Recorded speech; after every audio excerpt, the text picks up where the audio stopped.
சட்டமன்றத்துல எதிர்க்கட்சிகள் கேள்வி கேட்டா இப்படியே பேசிக்கிட்டு தமிழ்நாட்டு அரசியலை நகர்த்தி கொண்டு போயிட முடியுமா சார்? பொய்யையும் புரட்டையும் இந்த சட்டப்பேரவையில சொல்லிக் கொண்டிருக்கிறீர்கள். போற போக்குல மேடையில பேசுற பொய் இல்ல சார், இது அவை குறிப்பில இடம்பெறும். இவர்கள் எத்தகைய காட்டாட்சி தர்பாரை கட்டவிழ்த்து விட்டுக் கொண்டிருக்கிறார்கள் என்பதற்கு இதுவே சாட்சி என்றுதான் நான் பார்க்கிறேன்.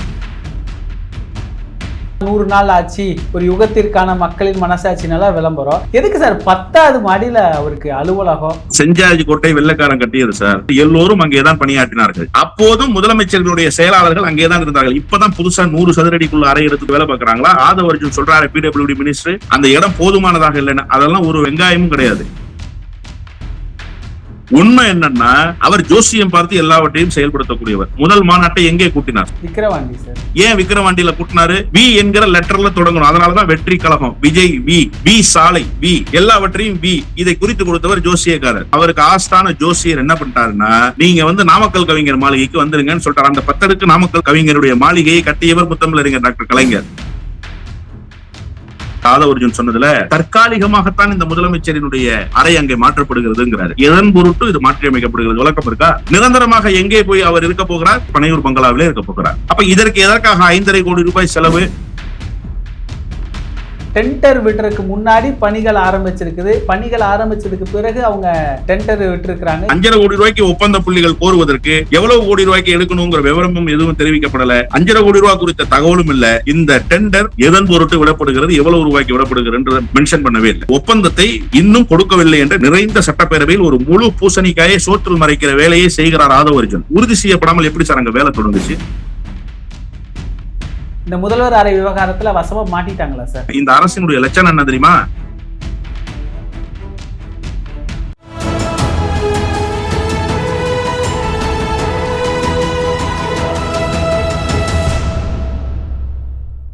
தமிழினம் நேயர்களுக்கு வணக்கம். இன்று நம்மிடையே திராவிட வெற்றி கழகத்தின் முதன்மை செயலாளர் திரு வல்லம் பசீர் அவர்கள் இணைந்துள்ளார். சார் வணக்கம் சார். வணக்கம். 100 நாள் ஆட்சி, ஒரு யுகத்திற்கான மக்களின் மனசாட்சினால விளம்பரம். எதுக்கு சார் 10வது மாடியில அவருக்கு அலுவலகம்? அது என்ன கணக்கு? அதுல ஊழல். டெண்டர் விடுறதுக்கு முன்னாடி பணிகள் ஆரம்பிச்சிருக்குது. பணிகள் ஆரம்பிச்சதுக்கு பிறகு அவங்க டெண்டர் விட்டுருக்காங்க. இதெல்லாம் எப்படி புரிஞ்சுக்கிறது சார்? செஞ்சாஜி கோட்டை வெள்ளைக்காரன் கட்டியது சார். ஆங்கிலேயர் காலத்தில் கட்டியது. காமராஜர் அங்கேதான் முதலமைச்சராக பணியாற்றினார். பக்தவச்சலம் அங்கேதான் முதலமைச்சராக பணியாற்றினார். இன்னும் சொல்கிறேன், குமாரசாமி ராஜா முதலமைச்சராக அங்கேதான் பணியாற்றினார். எம்ஜிஆர் அங்கேதான் முதலமைச்சராக பணியாற்றினார். ஜானகி அம்மையார் அங்கேதான் உட்கார்ந்திருந்தார். ஜெயலலிதா அங்கேதான் உட்கார்ந்திருந்தார். முத்தமிழறிஞர் கலைஞர் அங்கேதான் இருந்தார். எல்லோரும் அங்கேதான் பணியாற்றினார்கள். அப்போதும் முதலமைச்சர்களுடைய செயலாளர்கள் அங்கேதான் இருந்தார்கள். இப்பதான் புதுசா 100 சதுரடிக்குள்ள அறை எடுத்து தங்கி இருக்கிறாங்களா? 100 சதுரடிக்குள்ள அறையில உட்கார்ந்து வேலை பார்க்கறாங்களா? ஆதவ அர்ஜுன் சொல்றாரு பிடபிள்யூடி மினிஸ்டர், அந்த இடம் போதுமானதாக இல்லைன்னு. அதெல்லாம் ஒரு வெங்காயமும் கிடையாது. உண்மை என்னன்னா, அவர் ஜோசியம் பார்த்து எல்லாவற்றையும் செயல்படுத்தக்கூடியவர். முதல் மாநாட்டை எங்கே கூட்டினார் சொல்லுங்க நீங்க? முதல் மாநாடு, விஜயனுடைய மாநாடு எங்க, எந்த ஊர்ல நடந்துச்சு? உளுந்தூர்பேட்டையில. உளுந்தூர்பேட்டைக்கு பக்கம் சார். எந்த ஊர் அது? விக்கிரவாண்டி சார். விக்கிரவாண்டியில கூட்டினாரு. ஏன் விக்கிரவாண்டியில கூட்டினாரு? வி என்கிற சொல்லில் தொடங்க வேண்டும். வி என்கிற லெட்டர்ல தொடங்கணும். அதனாலதான் வெற்றி கழகம், விஜய் வி, வி சாலை வி, எல்லாவற்றையும் வி. இதை குறித்து கொடுத்தவர் ஜோசியக்காரர். அவர் ஜோசியத்தை நம்பக்கூடியவர். இப்ப என்ன சொல்லிட்டாங்கன்னா, இங்க உட்கார்ந்து இருக்கிறது உங்களுக்கு ஆபத்து, உங்க பதவி நீடிக்காது, ஏற்கனவே தொங்கு சட்டசபையா இருக்கு, இடைத்தேர்தல்ல நீங்க வெற்றி பெற முடியுமான்னு தெரியலன்னு அவருக்கு ஆஸ்தான ஜோசியர் என்ன பண்ணிட்டாருன்னா, இப்ப நீங்க நாமக்கல் கவிஞர் மாளிகைக்கு வந்துருங்கன்னு சொல்றாரு. அந்த 10 அடுக்கு நாமக்கல் கவிஞருடைய மாளிகையை கட்டியவர் முத்தமிழறிஞர் டாக்டர் கலைஞர். நல்லா சொன்னாரு அண்ணன் ஏவாவேலு, நாங்க தான் பார்த்து கட்டணும், அங்க நீங்க வர்றீங்க, ஒரு தமிழன் கட்டிய கட்டடத்துக்கு நீங்கள் வருவது எங்களுக்கு மகிழ்ச்சி தான் சொன்னாரு. இன்னொரு முக்கியமான விஷயம் நீங்க கவனிச்சீங்களா? ஆதவ அர்ஜுன் சொன்னதுல தற்காலிகமாகத்தான் இந்த முதலமைச்சரினுடைய அறை அங்கே மாற்றப்படுகிறதுங்கிறாரு. அப்ப தற்காலிகமாக ஒரு அவை அங்கே மாற்றப்படுகிறது என்று சொன்னால், ஒரு அறை அங்கே மாற்றி அமைக்கப்படுகிறது என்று சொன்னால், முதலமைச்சரினுடைய கூட்டரங்கம் அங்கே மாற்றி அமைக்கப்படுகிறதுன்னு சொன்னா எதன் பொருட்டு இது மாற்றி அமைக்கப்படுகிறது விளக்கம் இருக்கா? ஏன் தற்காலிகமா பண்றீங்க? அப்ப நிரந்தர தீர்வு என்ன? நிரந்தரமாக எங்கே போய் அவர் இருக்க போகிறார்? அவர் நிரந்தரமாக போய் பனையூர் பங்களாவிலே இருக்க போகிறார். அப்ப இதற்கு எதற்காக 5,5 கோடி ரூபாய் செலவு சார்? முதல்ல டெண்டருடைய நாம்ஸை பின்பற்றி இருக்கிற பிடபிள்யூ டிபார்ட்மெண்ட் 2 கோடி ரூபாய்க்கு மேல டெண்டர் கோட் பண்ணணும்னா 30 நாட்கள் அவகாசம் கொடுக்கணும்ன்றது விதி. 2 கோடி ரூபாய்க்கு கீழே இருந்தாதான் 1 வாரம் அவகாசம், 15 நாள் அவகாசம். அப்போ ஆகஸ்ட் 13ஆம் தேதி நாளிதழ்கள்ல விளம்பரம், தினத்தந்தியில விளம்பரம், தினமலர்ல விளம்பரம், எல்லா நாளிதழ்கள்லயும் விளம்பரம். ஆனா வெப்சைட்ல போய் செக் பண்ணா ஆன்லைன் டெண்டர் ஃப்ளோட்டிங் ஆகல, ஆன்லைன் டெண்டருக்கு ஓபன் ஆகல. அப்ப எப்ப ஓபன் பண்ணுவீங்கன்னு கேட்டா ஆகஸ்ட் 17ஆம் தேதி. ஆகஸ்ட் 13ஆம் தேதி விளம்பரம் இருக்கிறது. ஆகஸ்ட் 17ஆம் தேதி டெண்டர் வந்து ஆன்லைன்ல ஓபன் ஆகுது. ஆகஸ்ட் 17ஆம் தேதி டெண்டர் ஓபன் பண்ணி போடலாம் அப்படின்னு பார்த்தா டெண்டருக்கான காஸ்ட கொடுக்கவே இல்லை. அவங்க டெண்டருக்கான கால அளவை கொடுக்கவே இல்லை. டெண்டருக்கான நாம்ஸ் அதுல இல்ல. வெறுமனே டெண்டர் மட்டும் தான் ஓபன்ல இருக்கு. அப்ப நீங்க 5.5 கோடி ரூபாய்க்கு ஒப்பந்த புள்ளிகள் கோருவதற்கு எவ்வளவு கோடி ரூபாய்க்கு எடுக்கணுங்கிற விவரமும் எதுவும் தெரிவிக்கப்படல. 5.5 கோடி ரூபாய் குறித்த தகவலும் இல்ல. இந்த டெண்டர் எதன் பொருட்டு விடப்படுகிறது, எவ்வளவு ரூபாய்க்கு விடப்படுகிறது மென்ஷன் பண்ணவே இல்லை. அதன் பிறகு இப்ப பணிகள் துவங்கிருச்சு. பணிகளுக்கான ஒப்பந்த புள்ளிகள் கோரப்பட்டு விளம்பரம் வந்தது எப்போ? ஆகஸ்ட் மாசம் 13ஆம் தேதி. ஆனா பணிகள் என்னைக்கு தொடங்கினாங்க? ஆகஸ்ட் மாசம் 3ஆம் தேதியே தொடங்கிட்டாங்க, 10 நாளைக்கு முன்பாக. நான் கேட்க வேண்டிய கேள்வி எல்லாம், நீங்கள் ஒப்பந்தத்தை இன்னும் கொடுக்கவில்லை என்று நிறைந்த சட்டப்பேரவையில் ஒரு முழு பூசணிக்காயை சோற்றில் மறைக்கிற வேலையை செய்கிறார் ஆதவ அர்ஜுன். நீங்க இன்னும் டெண்டர் கொடுக்கலன்னா யார் சார் அங்க வேலை செய்யறா? அங்க வேலை செய்கிறது எந்த நிறுவனம்? எந்த நிறுவனம் வேலை செய்வதற்கு நீங்கள் அனுமதித்தீர்களோ அந்த நிறுவனத்துக்கு தான் நீங்கள் ஒப்பந்தம் கொடுக்க போகிறீர்கள் என்பதுதான் செய்தி. அது உங்களுக்கு வேண்டிய நிறுவனம். அதனால அந்த நிறுவனத்துக்கு திரைமறைவில டெண்டர் கோட் பண்ணாமலேயே வேலையை கொடுத்துட்டு இப்ப அந்த நிறுவனம் இன்னும் உறுதி செய்யப்படலன்னு சொல்றீங்க. உறுதி செய்யப்படாமல் எப்படி சார் அங்க வேலை தொடங்குச்சு? நான் கேட்கிறேன், பிடபிள்யூடி டிபார்ட்மெண்ட்டுக்கு ஒரு ஹேண்ட் ஓவர் வந்துடும், நாமக்கல் கவிஞர் மாளிகை. அடுத்த ஹேண்ட் ஓவர் கான்ட்ராக்டர் கைக்கு கொடுக்கணும். கான்ட்ராக்டர் வேலையை முடிச்சு ஹேண்ட் ஓவரை பிடபிள்யூடி கொடுப்பாரு. பிடபிள்யூடி முதலமைச்சர் அலுவலகத்துக்கு அதை ஒப்படைச்சிடும். இதான சார் ப்ரொசீஜரு. அப்ப பிடபிள்யூடி ஹேண்ட் ஓவர் பண்ணாம அந்த வேலையை எப்படி அவங்க தொடங்கினாங்க? யார் ஹேண்ட் ஓவர் கொடுத்தது? சரி, நேற்றைக்கு என்ன சொல்றாரு ஆதவ அர்ஜுன்? எழுந்து பேசும்போது சொல்றாரு விளம்பரம் தப்பா வந்துருச்சுங்கிறாரு. விளம்பரம் தப்பா வந்துச்சுங்கிறத நீங்க கண்டிச்சு ஒரு அறிக்கை கொடுத்திருக்கீங்களா? நீங்க ஏன் விளம்பரம் தப்பா வந்துச்சுன்னு நாளிதழ்கள் நடத்துகிற நிறுவனங்களிடம் கேள்வி எழுப்பி இருக்கீங்களா?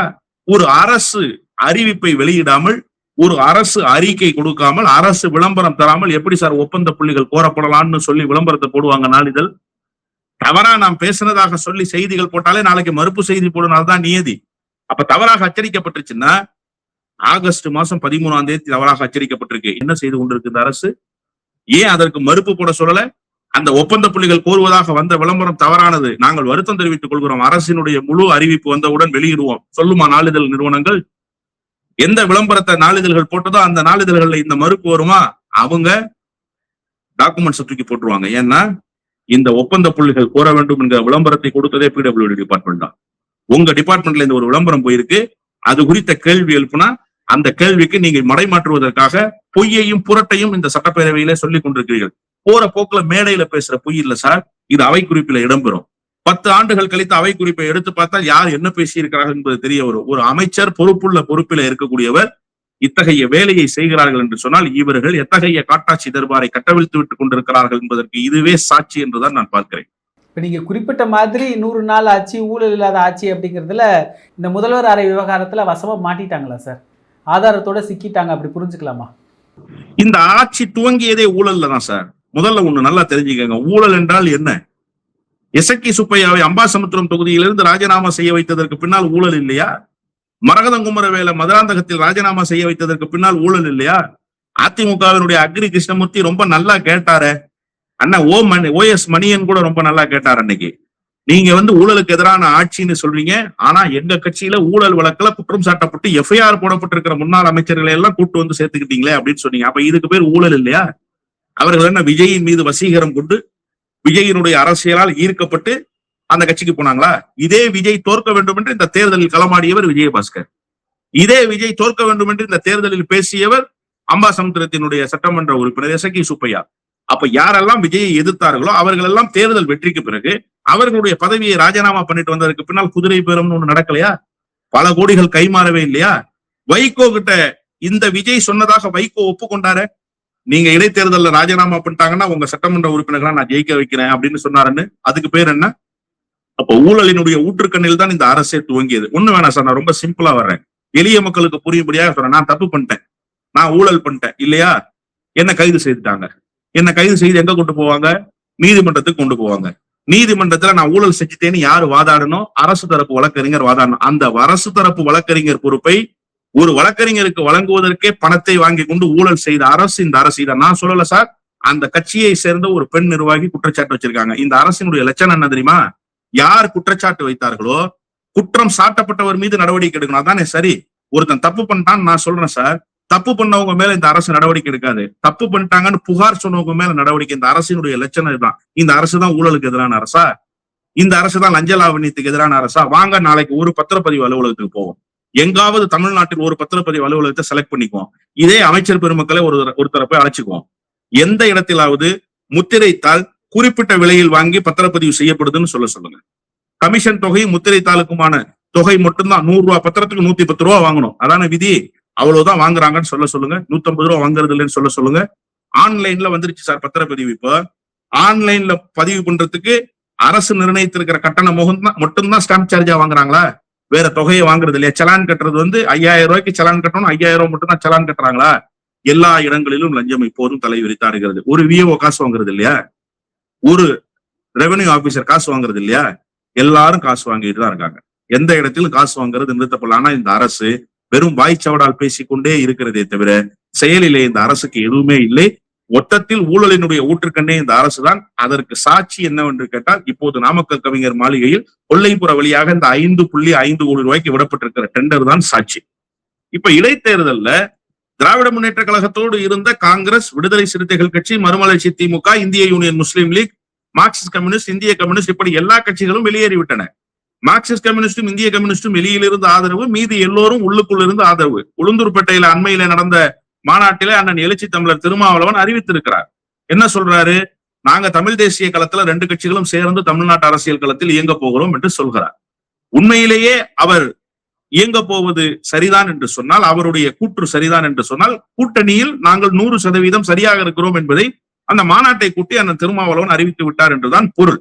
காங்கிரஸ் ஏற்கனவே அமைச்சரவையில் பங்கேற்று இருக்கிறது, முஸ்லீம் லீக் ஏற்கனவே அமைச்சரவையில் பங்கேற்றிருக்கிறது, வைகோ ஏற்கனவே லாவணி பாடிக்கொண்டிருக்கிறார். இன்னும் விஜய்க்கு படிக்காசு புலவர் வேலைக்கு நான் சேர்ந்து விட்டேன் என்று அவர் பிரகடனப்படுத்திக் கொள்ளவில்லையே தவிர, விஜய்க்கு எல்லா வகையிலும் நான் துணையாக இருப்பேன் என்று தினந்தோறும் ஒரு அறிக்கையை கொடுத்துக் கொண்டு விஜய்க்கு தன் ராஜ விசுவாசத்தை காட்டிக் கொண்டிருக்கிறார். விஜய் சினிமாவில் தோன்றி பேசுவதை போலவே மேடையிலும் பேசுகிறார் என்பதை கைதட்டி ரசித்தார்கள் கீழே இருப்பவர்கள். ரீல்ஸ் போட்டு ரசித்தார்கள் அவருடைய ரசிகர் பெருமக்கள். அந்த ரீல்ஸ் நிறைய பேர்கிட்ட போய் சேர்ந்தது, அதன் மூலமாக வாக்குகள் கிடைத்தது. ஆனா அதிகாரத்துக்கு வந்ததற்கு பிறகும் சினிமா வசனத்தை போலவே பேசிக் கொண்டிருப்பார் என்று சொன்னால் அது ரசிக்கும்படியாக இல்லை. ஏன்னா இங்க சொல் தேவையில்லை, செயல்தான் தேவைப்படுகிறது. ஒரு முதலமைச்சர் இயங்கிட வேண்டும், இயக்கத்தை உருவாக்கிட வேண்டும். இந்த அரசு இயந்திரத்தை இயக்க வேண்டும் என்று சொன்னால் அது முதலமைச்சரால் தான் முடியும். முதலமைச்சர் தான் இயக்க வேண்டும். ஆனால் முதலமைச்சரே இங்க இயங்காமல் இருக்கிறார். வெறும் வசனங்கள் மட்டுமே இங்கே பேசப்படுகின்றன. ஒண்ணு வேணா, ரொம்ப சிம்பிளா நம்ம பேசுவோமே. கர்நாடகாவில் இருந்து திறந்து விடப்பட வேண்டிய தண்ணீர் திறந்து விடப்படல, திறந்து விடப்படவில்லையே என்கிற கவலைப்பாடு உண்மையிலேயே இந்த அரசுக்கு இருக்குமே. ஆனால் இந்த அரசு செயல்பட்டு இருக்க வேண்டுமா வேண்டாமா? இந்த அரசு செயல்பட்டதா? ஜூன் மாதம் 12ஆம் தேதி திறக்கப்பட வேண்டிய தண்ணீர், இந்நேரம் கடைமடை விவசாயிகளுக்கு தண்ணீர் வந்து சேர்ந்து தண்ணீருக்கு அணை கட்டி வைக்க வேண்டிய காலகட்டம் என்பது வந்து விட்டது. 2 மாத காலம் நிறைவு பெற்றுருச்சு சார். இதுவரைக்கும் அந்த தண்ணீருக்கான அதிகாரப்பூர்வ அறிவிப்பு என்பதே இல்லை. முதலமைச்சர் பார்க்க போவதாக சொன்னார், அந்த முதலமைச்சர் வர வேணான்ட்டார். முதுகெலும்புள்ள, திராணியுள்ள, தெம்புள்ள முதலமைச்சராக ஜோசப் விஜய் வெளிப்பட்டிருப்பாரே. ஆனால் எப்படி என்னை வர வேண்டாம் என்று சொல்லலாம்? இந்தியாவினுடைய தொகுப்புக்குள் தானே கர்நாடகாவும் தமிழ்நாடும் இருக்கிறது என்று ஒன்றிய அரசை பார்த்து கேள்வி இருக்க வேண்டுமா இல்லையா? குறைந்தபட்சம் கர்நாடகாவுக்கு கண்டனம் தெரிவித்திருக்க வேண்டுமா இல்லையா? செய்தார்களா? சரி, இப்ப கர்நாடக வன எல்லைக்குள்ள 3 தமிழர்கள் சுட்டுக் கொல்லப்பட்டிருக்கிறார்கள். திருட்டுத்தனமாக அங்கே நுழைந்தார்கள் என்று அந்த மாநிலத்தினுடைய அரசு சொல்கிறது. அதை தமிழ்நாட்டில் இருக்கிற அரசியல் கட்சிகள் கண்டிக்கிறார்கள். தமிழ்நாடு அரசினுடைய நிலைப்பாடு என்ன? நேற்றைக்கு DK சிவகுமார் திமிரெடுத்து போய் கொழுப்படுத்த வாயோடு பேசிக் கொண்டிருக்கிறாரு. எங்க மாநிலத்தினுடைய விவகாரத்துக்குள் நீங்கள் தலையிடாதீர்கள் என்கிறார். எங்கள் தமிழர்களை சுட்டுக் கொள்வதும் மாநிலத்தினுடைய விவகாரமா? கொந்தளித்து எழுந்திருக்க வேண்டாமா? இன்றைக்கு அதிமுகவினுடைய பொதுச் செயலாளர் பேரவையில கவன ஈர்ப்பு தீர்மானத்தை கொண்டு வந்து பேச வேண்டும் என்கிறார். பேரவைத் தலைவர் அதை அனுமதிக்க முடியாது, நாளைக்கு பேசிக்கலாங்கிறாரு. அப்போ தமிழர்கள் கொன்று குவிக்கப்பட்டிருக்கிறார்கள். 3 தமிழர்கள் இந்த ஆட்சி அதிகாரம் விஜய் இடத்துல இருக்கிற போது கொல்லப்பட்டிருக்கிறார்கள். அது குறித்து விஜய் ஒரு வார்த்தை பேச மாட்டாருன்னா அப்ப ஒருத்தர் மேலையும் கை வைக்க விட மாட்டேன்னு வசனம் பேசுறது சும்மாவா? 3 பேரை சுட்டு கொண்டுட்டானே கர்நாடகக்காரன். அந்த உயிர்களுக்கு யார் பதில் சொல்வது? பெற்றெடுத்த தாய்மார்கள் கண்ணீர் வடிக்கிறார்களே, அவர்களுடைய கண்ணீருக்கு யார் பதில் சொல்வது? அவர்களுடைய மனைவி பிள்ளைகள் எல்லாம் அனாதையாகி போயிருக்குது, அதற்கு யார் பொறுப்பு ஏற்பது? கர்நாடகக்காரனை பார்த்து துணிச்சலோடு கேட்கிற தெம்பும் திராணியும் இந்த முதலமைச்சருக்கு இருக்கா? அப்ப இந்த முதலமைச்சர் சினிமா வசனத்தை பேசிவிட்டு சினிமா ஹீரோவை போலவாவது இருக்காரா? அதுவும் இல்ல. காமெடி நடிகரை போல இந்த சினிமா நடிகர் மாறி இருக்கிறார். அப்போ விஜய் வெறும் வசனத்தை வைத்துக் கொண்டு மட்டுமே ஆட்சி அதிகாரத்தை கொண்டு செலுத்தலாம் என்று நினைக்கிறார். அது நீண்ட நாட்களுக்கு போய் சேராது. இப்போது கூட சட்டப்பேரவையில் ஆரோக்கியமாக பேசுகிறார்களா? மதிப்பு பொருந்திய அவையில் ஆரோக்கியமான விவாதங்கள் அங்கே நடைபெறுதா? இல்லையே. மாறாக என்ன, இவர்கள் ஒரு பதிலை சொல்வதும் அது ரீல்ஸாக வர வேண்டும் என்பதற்காக மட்டுமே பேசுகிறார்கள். ஒரு ரீல்ஸ் முகத்திலேயே இந்த சட்டமன்ற உறுப்பினர்களும் அமைச்சர்களும் வெளிப்படுகிறார்கள். முதலமைச்சரும் அப்படித்தான் வசனத்தை பேசிக்கொண்டே இருக்கிறார். ஏசிடி பிரபாகர் பேரவைத் தலைவரிடம் கேட்டுவிட்டு இப்படி செய்கை செய்தவர் தானே அவர். ஒரு முதலமைச்சர் பேச வேண்டுமா இல்லையா? துறை சார்ந்த விளக்கத்தை தர வேண்டுமா இல்லையா? கைது செய்யப்பட்டு லாக்கப்பிலே வைக்கப்பட்டிருந்த கன்னியாகுமரியை சேர்ந்த ஒருவர் லாக்கப் டெத்ல செத்துப்பிட்டார் சார். கடந்த ஆட்சியில இதே போல சிவகங்கை மாவட்டத்தில் ஒரு வழக்கு, உடனடியாக இறந்தவரினுடைய தாயாரை அழைத்து பேசினார் அண்ணன் மு.க. ஸ்டாலின். மறந்துடக்கூடாது. நீங்க கவலைப்படாதீங்கம்மா, துரித கதியில் நடவடிக்கை எடுக்க சொல்லியிருக்கேன், அதிகாரிகளுக்கு உத்தரவு போட்டிருக்கேன். அந்த கண்ணீரை துடைப்பதற்காக அங்கிருந்து அழைத்தார். அவர் சென்னையிலிருந்து அழைத்து சிவகங்கையில அந்த பாதிக்கப்பட்ட குடும்பத்திடம் பேசினார். இங்க கன்னியாகுமரியில ஒரு குடும்பம் பாதிக்கப்பட்டிருக்க, சிறை கொட்டடியில் அடைக்கப்பட்டிருந்த அந்த தோழர் மறைந்து போயிருக்கிறாரு, லாக்அப் டெத் தான் காரணம்னு வழக்கு பதிவாயிருக்க, நீங்க பேசுனீங்களா? இந்த அரசு என்ன சொல்லுது? ஊழலை தடுப்பேன். இந்த அரசு என்ன சொல்லுது? கஞ்சா போன்ற போதைப் பொருட்களினுடைய நடமாட்டத்தை தடுத்துட்டோம் நாங்க அப்படின்னு சொல்லுது. இந்த 100 நாட்கள் நீங்க என்ன செய்து கிழித்திருக்கிறீர்கள்? தம்பி அமுதன் படுகொலை செய்யப்பட்டிருக்கிறானே கோவையில, எதுக்காக படுகொலை செய்யப்பட்டான்? இந்த போதைப் பொருள் நடமாட்டம் குறித்து காவல்துறைக்கு தகவல் சொன்ன காரணத்தால், காவல்துறைக்கு தகவல் தெரிவிக்கப்பட்டதற்கு பிறகு 20 பேர் சூழ்ந்து கொண்டு அந்த தம்பியை படுகொலை செய்கிறார்கள். இது வரைக்கும் கண்டனம் உண்டா? இது வரைக்கும் நடவடிக்கை உண்டா இந்த அரசு? இதுவரைக்கும் அந்த பாதிக்கப்பட்ட குடும்பத்துக்கு ஆறுதல் சொல்லி பேசினாரா முதலமைச்சர்? இங்க திருவெற்றியூர்ல ஒரு தம்பி அதே போல போதைப் பொருள் பயன்பாட்டு குறித்து தகவல் தெரிவித்த காரணத்தால் ஒரு கும்பல் சூழ்ந்து கொண்டு அவரை படுகொலை செய்திருக்கிறது. ஆதவ அர்ஜுன் பாக்குறதுக்கு போனார், ராஜ்மோகன் பாக்குறதுக்கு போனார், விரட்டி அடித்தார்கள் அங்க இருக்கிற தாய்மார்கள். அன்னைக்கு போயிட்டு திரும்பி வந்தவங்க எல்லாம் இது வரைக்கும் அதை பத்தி பேசல. 5 நாள் ஆச்சு இன்னைக்கு. அப்ப இது குறித்தெல்லாம் பேச மாட்டார் ஒரு முதலமைச்சர். இது குறித்தெல்லாம் கேள்வி கேட்டால் பதில் சொல்ல மாட்டார். வெறும் சினிமா வசனத்தை மட்டுமே சட்டப்பேரவையிலும் பேசுவார் என்று சொன்னால், விஜய் திரைப்படங்களில் நடித்தது மட்டுமல்ல, இப்போது தமிழ்நாட்டு அரசியல் களத்திலும் சட்டப்பேரவையிலும் நடித்துக் கொண்டே இருக்கிறார். நிகழ்கால அரசியல் குறித்து பல தகவல்களை பகிர்ந்து கொண்டதுக்கு நன்றிங்க சார். நன்றி. இதே போன்று நிகழ்கால அரசியலின் சாரம்சங்களை அரசியல் ஆளுமைகளின் நேர்காணல் வழியே தொடர்ந்து காண தமிழ் நிறம் வலையொலியை சப்ஸ்கிரைப் செய்யுங்கள். தங்களின் மேலான கருத்துக்களை கருத்துளை பெட்டியில் பதிவிடுங்கள். நன்றி, வணக்கம்.